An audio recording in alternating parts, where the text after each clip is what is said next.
Alright, first time sa firing range ng airsoft, at ako lang mag-isa. May dalang airsoft gun at kapal lang ng mukha. Oh my God.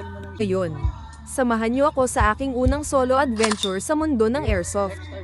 Sa bawat putok ng baril, parang love life ko, puro near miss. Imagine nyo may bitbit na airsoft gun at punong-puno ng lakas ng loob at konting katangahan.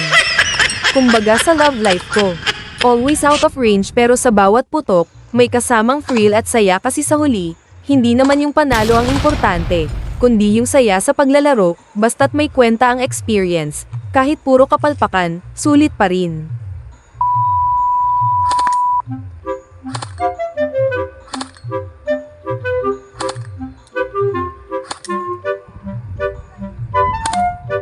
Pwede na ba tayo sa Batang Quiapo? Baka naman.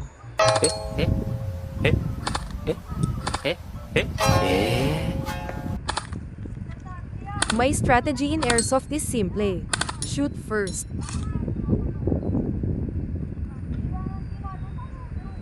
Apologize later for missing the target.